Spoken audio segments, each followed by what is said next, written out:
आप सभी को नमस्कार। जय हिंद। आज हम बात करेंगे कंप्लीट और फिनिश के बीच के डिफरेंसेस की। तो कुछ ऐसे वाक्य इंग्लिश में हैं जहाँ पे दोनों को हम यूज़ कर सकते हैं इंटरचेंजेबली, यानी एक के स्थान पर दूसरे का प्रयोग कर सकते हैं। लेकिन बहुत सारे वाक्य ऐसे भी हैं, बहुत सारे कॉन्टेक्स्ट ऐसे भी हैं जहाँ आप एक का प्रयोग कर सकते हो और दूसरे का नहीं। तो इन डिफरेंसेस को समझते हैं कुछ पॉइंट्स, कुछ एग्जांपल्स के ज़रिए। तो पहले पॉइंट में हमने फिनिश और कंप्लीट को यूज़ किया है वर्ब्स के रूप में। तो जब कोई काम ख़त्म कर लेते हो आप, तो आप कह सकते हो I have finished my work या I have completed my work. She finished her task या शी कंप्लीटेड हर टास्क। लेकिन ध्यान रहे, यहाँ पे स्ट्रक्चर वाइज दोनों इंटरचेंजेबल हैं, लेकिन फिनिश का मतलब यहाँ पे हो सकता है कि आज के लिए, अभी के लिए आपने कोई कार्य करना बंद कर दिया है और बचा हुआ कार्य जो है वो आप आगे करोगे। कंप्लीट का मतलब तो वही है कि आपने कार्य पूरा कर लिया है, या कार्य के जितने भी हिस्से थे, जितने भी पार्ट्स थे, वो आपने कर लिए। अगले पॉइंट की बात करें तो कंप्लीट यूज़ कर रहे हैं एडजेक्टिव के रूप में। यहाँ कंप्लीट का मतलब है बहुत सारा, बहुत ज़्यादा, जितना हो सके। तो यदि आप कहते हो there is a complete change, तो आपका मानना है कि बहुत बड़ा बदलाव है। यदि आप कहते हो a complete confusion has caused it, तो आपका मानना है कि बहुत बड़े भ्रम ने इसको अंजाम दिया है। किसी के लिए कहते हो ही इज़ अ कंप्लीट फूल, तो आपका कहना है, आपका मानना है कि वो बहुत बड़ा बेवकूफ़ है। तो यहाँ पे कंप्लीट को फिनिश रिप्लेस नहीं कर सकता है। अगले पॉइंट में हमने कंप्लीट को यूज़ किया है किसी व्यक्ति के लिए। तो यहाँ इन वाक्यों में कंप्लीट का अर्थ है इंक्लूडिंग ऑल पार्ट्स या विद ऑल पार्ट्स। तो यदि आप कहते हो Mohan is a complete man, तो आपको, आपका मानना है कि मोहन में पुरुषों के सारे गुण हैं। I need a complete record of his speech. तो यदि आप कहते हो कि किसी के भाषण का आपको पूरा रिकॉर्ड चाहिए, तो आप बात कर रहे हो भाषण कब शुरू हुआ, क्या बोला गया, क्या या बोला जाएगा, या कब ख़त्म हुआ, इत्यादि इत्यादि। तो इन वाक्यों में हम कंप्लीट को यूज़ कर रहे हैं एडजेक्टिव के रूप में। और तीसरे वाक्य में भी हम यूज़ कर रहे हैं कंप्लीट को इसी सेंस में, लेकिन यहाँ पे एक वर्ब है। तो we need two players to complete the squad या टीम। तो हमें दो प्लेयर्स चाहिए टीम को, स्क्वाड को कंप्लीट करने के लिए। तो यहाँ कंप्लीट एक वर्ब का काम कर रहा है। तो यहाँ पर भी फिनिश इसको रिप्लेस नहीं कर सकता है। अगले पॉइंट में हमने फिनिश को यूज़ किया है एक वर्ब के रूप में, जहाँ इसका मतलब है कुछ खाकर पीकर किसी चीज़ को ख़त्म कर देना। आवश्यक नहीं खाने पीने की बात हो, कुछ यूज़ किया आपने और पूरी तरह यूज़ ख़त्म कर दिया उसको यूज़ करके, तो भी काम करेगा फिनिश। तो एग्जांपल देखिए, finish off your breakfast, finish up your milk, finish your dinner.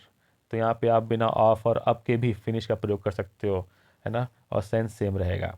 आवश्यक नहीं खाने पीने की बात हो, जैसे आपने अपने फ़ोन की बैटरी यूज़ कर ली है पूरी तरह से, तो आप कह सकते हो आई हैव फिनिश्ड या I have finished up my battery.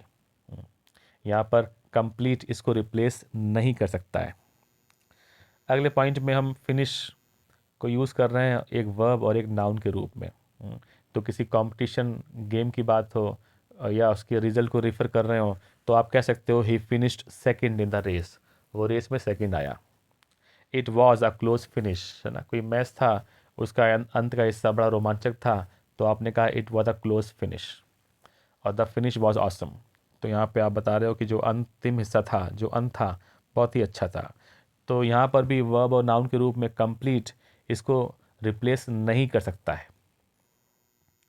अगले पॉइंट में हमने फिर से फिनिश का प्रयोग किया है एक वर्ब के रूप में, जहाँ इसका मतलब है किसी को मार देना, किसी को बर्बाद करना, परास्त करना या कुछ ख़त्म कर देना। शी फिनिश्ड हिज करियर, उसने उसका करियर ख़त्म कर दिया है, या वो उसका करियर खा गई है, आप कह सकते हो। टाइसन, यहाँ बात हो रही है बॉक्सर माइक टाइसन की। Tyson finished him in a few seconds, तो टाइसन ने अपने ओपोनेंट को कुछ ही सेकंड्स में परास्त कर दिया या नॉकआउट कर दिया, है ना। कोई गैंगस्टर मूवी देख रहे हो और विलन कहता है फिनिश हिम, तो उसका मतलब है कि उसे मार दो। तो यहाँ पर कंप्लीट इस सेंस में फिनिश को रिप्लेस नहीं कर सकता है। फिनिश का यूज़ हम एक नाउन के रूप में भी करते हैं जब हम बात करते हैं फाइनल टचेस की, किसी भी सरफेस की के शाइनी पार्ट की बात करें या वार्निश पेंट पॉलिश की बात करें, है ना, तो भी यूज़ करते हैं फिनिश का। The shiny finish is beautiful, तो आपने कोई चीज़ देखी जो भी बनी है या पुरानी है और चमक रही है, तो आप कह सकते हो the shiny finish is beautiful. The finish off the wood work is impressive, तो जो लकड़ी पे जो काम हुआ है ना, नक्काशी हो, पेंट हो, शाइन हो, कुछ भी हो, आप कह रहे हो वो बहुत इम्प्रेसिव है। The carpenter gave it a rough finish, carpenter ने इसको एक रफ फिनिश दी है। हो सकता है आप महसूस कर रहे हो कि जो सरफेस है वो रफ है, या पेंट का कलर ऐसा है आपको लग रहा है रफ है। तो यहाँ पर फिनिश को कंप्लीट रिप्लेस नहीं कर सकता है। कंप्लीट का यूज़ एक एडजेक्टिव के रूप में भी करते हैं फुटबॉल या रग्बी जैसे स्पोर्ट्स में। तो जब कोई प्लेयर सफलतापूर्वक किसी दूसरे प्लेयर को बॉल पास कर देता है, तो आप कह सकते हो it is a complete pass. Sunil Chhetri finish the game with 2 complete passes, तो जो सुनील हैं उन्होंने गेम में 2 कंप्लीट पासिस दिए, यानी सफलतापूर्वक 2 बार कम से कम किसी को बॉल पास की है। हो सकता है वो गोल हुआ हो या ना हुआ हो, कोई स्पष्टीकरण नहीं है। तो यहाँ पे एक एडजेक्टिव रूप में कंप्लीट को फिनिश रिप्लेस नहीं कर सकता है। इतना ही रखते हैं इस वीडियो में। कोई आपका फीडबैक हो या कोई क्वेश्चन हो तो आप कमेंट्स में टेलीग्राम पर व्हाट्सएप पे लिख के भेज सकते हो। कोई ऐसे टॉपिक्स हैं जिन पे आप चाहते हो मैं वीडियो बनाऊं, तो आप मुझे भेज सकते हो। इतना रखते हैं आज के लिए। Thank you. जय हिंद।